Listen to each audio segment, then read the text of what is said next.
কি করছে তো দুনিয়া বে খবর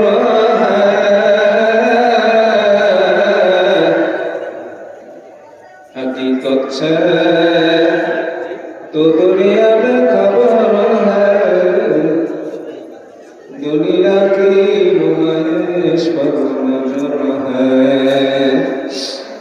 दुनिया की नुमाइश पर नजर है इन्ना अल्लाह मलाइकतहु युसल्लूना अलन नबी या अय्युहल्लज़ीना आमनू सल्लू अलैहि वसल्लिमू तस्लीमा सबाई दुरूद पढ़ें अल्लाहुम्मा सल्ली अला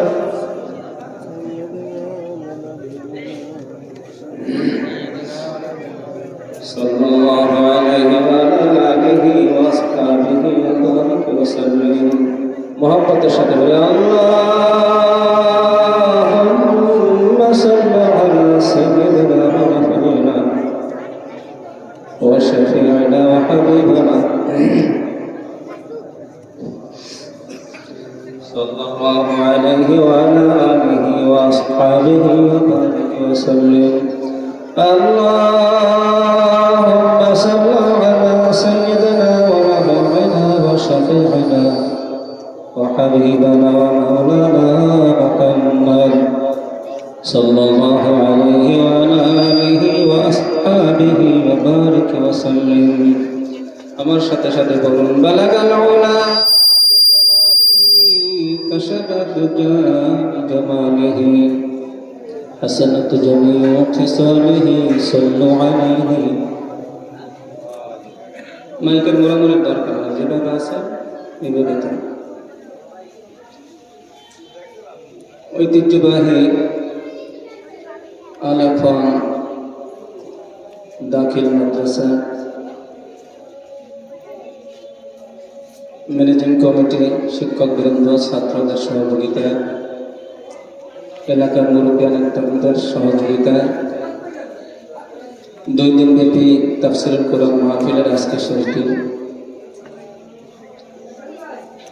আজকে মাহফিলের সম্মানিত সভাপতি ও সম্পাদক অধ্যক্ষ জনাব মাওলানা মোহাম্মদ হাবিবুর রহমান সাহেব দামাত বরকাতুহু আলিয়া সামনে উপস্থিত রয়েছেন অত্র মাদ্রাসার শিক্ষকবৃন্দ, এলাকার মুরব্বিয়ান একরাম, ছোট ছোট ভাইয়েরা, কর্তারা, মা বোনেরা, সর্বপ্রথম আমার পক্ষ থেকে সকলে সালাম গ্রহণ করি। আসসালামু আলাইকুম ওয়া রাহমাতুল্লাহ।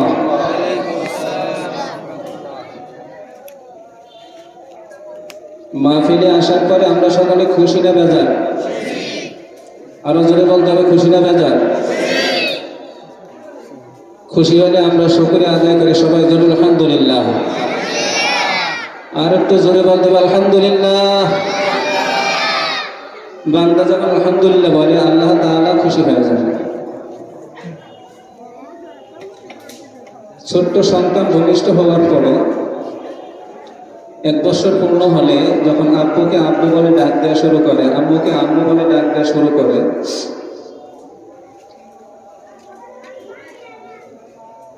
ওই আব্বু আমার অন্তর খুশি হয়ে যায়।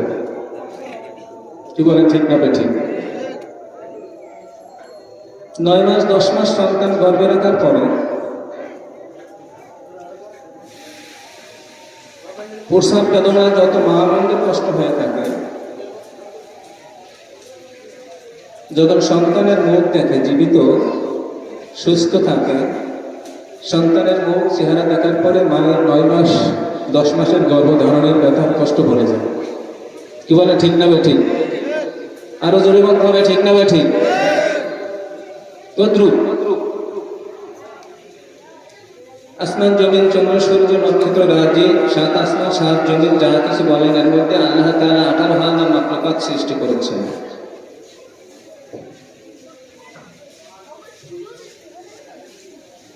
পিপিলিকা থেকে শুরু করে হাতি পর্যন্ত মানুষ যা কিছু বলেন, জীব জানোয়ার গাছপালা তরুলতা চন্দ্র সূর্য নক্ষত্র রাজি 18,000 মাখলুকাতের মধ্যে তাফসীরের মধ্যে আসছে জমিনের মধ্যে হচ্ছে 6,000 মাখলুকাত, আর জমিনের উপরে হচ্ছে 6,000 মাখলুকাত, পানির মধ্যে সাগরের মধ্যে হচ্ছে 6,000 মাখলুকাত। 18,000 মাখলুকাতের মধ্যে রব্বুল আলামিন সবচেয়ে সম্মানিত করে, সবচেয়ে মায়া করে, দয়া করে, ভালোবেসে বনি আদম সৃষ্টি করছেন। সুবহানাল্লাহ বলুন না। কাদের সৃষ্টি করছেন? শক্তিশালী মানুষের থেকে তো আরো অনেক জীব জানোয়ার আছে। আল্লাহ নিজেই কালামে পাকের মধ্যে বলেন, সবচেয়ে দুর্বল করে আমি মানুষদেরকে বানাইছি। খালাকাল ইনসানা দাঈফা, মানুষ সবচেয়ে দুর্বল। বলেন হুজুর কি বললেন? কামান দিয়ে যুদ্ধ করি আমরা, রকেট হামলা করি আমরা, অমুক করি আমরা, সমুক করি আমরা, আমরা দুর্বল হলাম কেমনে? নমরুদের আল্লাহ তাআলা শাস্তি দিয়েছেন কি দিয়ে বলেন? কথা বলেন, সবাই তো জানে।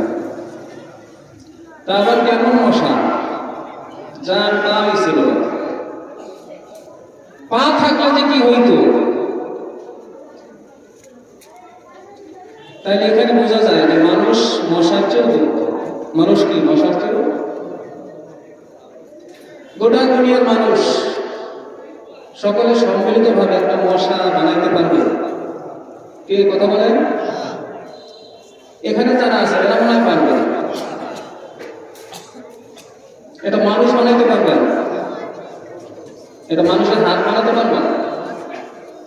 কি কথা বলেন? এটা পিপিলিকে বানাতে পারবে? এটা পাখি বানাই দেখাতে পারবে? কেউ বানাতে পারবে না।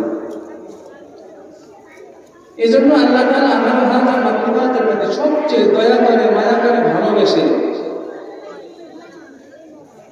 সব রব্বুল আলামিন কুন ফায়াকুন দ্বারা সৃষ্টি করছেন। আসমান, জমিন, চন্দ্র, সূর্য, গ্রহ, নক্ষত্র দিয়ে আল্লাহ শুরু করছেন কুন ফায়াকুন, সাথে সাথে কি রব্বুল আলামিন থেকে বলেন ফেরেশতারা, ফেরেশতারা 18,000 মাখলুকাতের মধ্যে চন্দ্র, সূর্য, গ্রহ, নক্ষত্র, 18,000 মাখলুকাত যা কিছু বলো, আসমান এবং জমিনের মধ্যে যা কিছু দেখো, যা কিছু বলো, জান্নাত এবং জাহান্নাম যা কিছু দেখো, সবগুলো আমি রব্বুল আলামিন কুন ফায়াকুন দ্বারা সৃষ্টি করেছি। আমি রব্বুল আলামিন কসম করে বলেছি, বনি আদম মানব জাতিকে আমি আল্লাহ তাআলা কুদরতি নিজ হাতে দিয়ে বানিয়ে দেব। জোরে বলুন আল্লাহু আকবার। এটা কুন ফায়াকুন দিয়ে আমি বানালে এটা ভালো হবে না। যে 10টা মাখলুকাতের মধ্যে আল্লাহ তাআলা আমাদেরকে 360টা জোড়া দিয়ে সৃষ্টি করেছেন, বানিয়েছেন, তার মধ্যে আল্লাহ তাআলা আমাদের কপালের এমন একটা জায়গা দিয়েছেন, 4 আঙ্গুলের জায়গা কপাল দিয়েছেন। রব্বুল আলামিন বলেন, বনি আদমের কপালের যে এত দাম, গোটা দুনিয়া আসমান এবং জমিনের মধ্যে 18,000 মাখলুকাতের মধ্যে এত দামি, এত সম্পদ, এত স্বর্ণ অলংকারকৃত জিনিস অন্য কোন জীব জানোয়ারের ভিতরে আমি দেই নাই। যে বলুন সুবহানাল্লাহ। কপালের দাম কার? কার কপালের দাম? এক ব্যক্তি এসে বলেন, হুজুর নামাজই পড়তে পারি নাই। যে ব্যক্তি মুসলমান থাকার নাম লিপিবদ্ধ করেছেন, নামাজ পড়ে নাই, আমার তো বুঝে আসে না এক ব্যক্তি ইমানদার হওয়ার পরে নামাজ কিভাবে কাজা হয়, ছেড়ে দেয়, এটা আমার কোনো বুঝে আসে না। মুসলমানের নামাজ কাজাই যে কিভাবে হয় সেটা কোনোদিন মুসলমান হতে পারে না। আমার এটা একদিন হয় না, আমার বিশ্বাস হয় না যে মুসলমান কিভাবে নামাজ ত্যাগ করে। জোরে বলে ঠিক না ঠিক? সাবেক জজকোর্টের একজন পেশকার ছিলেন, নাম বললে তো অসুবিধা হবে না, এটা গীবত হবে না। তিনি আমার একজন মুক্তাদি ছিলেন বটে। তিনি একদিন বলতেছেন, হুজুর দুপুরে খানা খাওয়ার পরে আমি বিশ্রাম করেছি, কালিমা দিতে গিয়ে আমি ঘুম করে গেছি, আসরের আজানের সময় হয়ে গেছে, হঠাৎ করে দেখি চিৎকার করে মাটির উপরে শব্দ করেছে, ঢিল মেরেছে। হঠাৎ করে আমি সজাগ হয়ে দেখি বাহিরে কোনো ছেলে পান নেই, কেউ নেই। ঢিলটা কোথার থেকে আসলো? তখন চিন্তা করলাম যে রব্বুল আলামিনের পক্ষ থেকে সাড়া দিয়েছে, আসরের আযান হয়ে গেছে, তুমি আর ঘুমিয়ে থেকো না, মসজিদে গিয়ে জামাতের সাথে শরীক হয়ে যাও। জোরে বলুন সুবহানাল্লাহ। ঘুম থেকে জাগিয়ে নামাজ পড়ার তৌফিক কে দিয়েছে? কত মানুষ এশার নামাজ ঠিক মতো জামাতে পড়ে না, আবার কত আল্লাহওয়ালা লোক রয়েছে যারা এশার নামাজ জামাতের সাথে আদায় করার পরে ফজরের নামাজ জামাতে গিয়ে মসজিদে দৌড়ে গিয়ে হাজির হয়ে যায়। শুধু তাই নয়, গভীর রাত্র ৩টার পরে দেখা যায় অনেক আল্লাহওয়ালা লোক ঘুমের বিছানা ছেড়ে দিয়ে যায় নামাজে দাঁড়িয়ে যায়। স্ত্রী কাছে শোয়া থাকে, কিন্তু স্ত্রী টের করতে পারে না। কতক্ষণ পর স্ত্রী সজাগ হয়ে দেখে স্বামী তার বিছানার কাছে নাই। উঠে দেখে তার স্বামী যায় নামাজে দাঁড়িয়ে গভীর রাত্রে তাহাজ্জুদ নামাজ পড়তেছে। জোরে বলুন ঠিক না বেঠি? এরকম একদল লোক জমিনের মধ্যে আছে না নাই? জোরে বলুন আছে না নাই? আরেকদল লোক শুধু গভীর রাত্রে তাহাজ্জুদ নামাজই পড়ে তো ভালো কথা, ফজরের নামাজই পড়ে না। এরকম একদল লোক আছে না নাই? এই জন্য রব্বুল আলামিন মানব জাতির মধ্যে দুইটা দলে বিভক্ত করে দিয়েছে।